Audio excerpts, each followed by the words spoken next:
तोते भैया बुरी बात है, कोई कितना भी बुरा क्यों ना हो, मगर हमें मुश्किल में उसकी मदद करनी चाहिए। मैं अभी कालू कौवे के घर जा रही हूँ। फिर रानू चिड़िया घर से उड़ती है और कालू कौवे के घर जाती है। कौवे भैया ले, मैं आपके लिए पानी लेकर आई हूँ। चिड़िया बहुत शुक्रिया, अगर मुझे आज पानी ना मिलता तो शायद मैं रात को मर जाता। फिर कालू कौवा पानी पी लेता है। मेरे पास तो बुखार की दवा नहीं है, मैं अभी बुलबुल से दवा लेकर आती हूँ। रानू चिड़िया बुलबुल के पास जाती है। चिड़िया बहन, अभी कल ही तो उस कौवे ने मुझे मारा था, मैंने उसके पेड़ से एक आम खाया था, मैं भी उसे दवा नहीं दूंगी।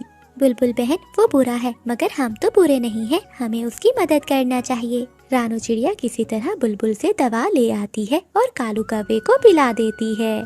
दूसरे दिन कालू कौवा स्वस्थ हो गया था और वो तीनों से माफी मांगता है। मैं बहुत शर्मिंदा हूँ मेरे दोस्तों, मैंने आम खाने के लिए तुम सबसे लड़ाई की।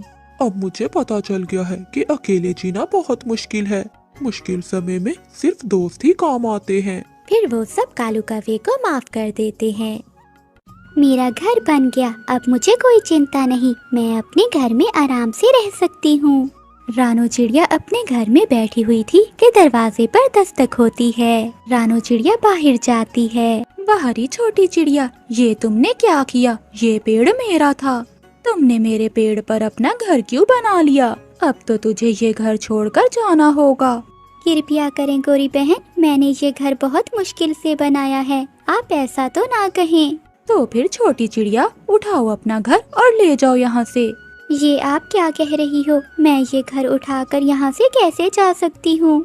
तो फिर भाग जाओ यहाँ से। रोती हुई मजबूर चिड़िया वो घर छोड़कर वहाँ से चली जाती है। रानू चिड़िया सारी रात एक पेड़ की डाल पर बैठकर गुजारती है। रात के अंधेरे में रानू चिड़िया को बहुत डर लग रहा था और गोरी कौवी रानू चिड़िया के घर में नरम नरम घोंसले में खराटे लेकर सो रही थी।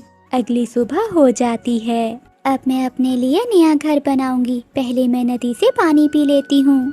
रानू चिड़िया नदी से पानी पीने जा रही थी कि उसे घने जंगल में एक पेड़ नजर आता है जिस पर लाल रंग के छोटे छोटे फल लगे हुए थे। भोजन तो मिल गया, मैं पेट भर कर ये पहले फल खा लेती हूँ, फिर पानी पीने जाऊंगी। रानू चिड़िया उस पेड़ से कुछ फल तोड़कर खा लेती है और खुद से कहती है ऊपर वाले, जैसे मुझे ये मीठे मीठे फल दे दिए, ऐसे ही मुझे एक सुंदर सा घर भी दे दे। रानू चिड़िया का इतना कहना ही था कि साथ वाले पेड़ पर एक बहुत सुंदर घर बन जाता है। रानू चिड़िया वो घर देखकर हैरान हो जाती है। ऐ अच्छे पेड़, क्या वो घर मेरा है? हाँ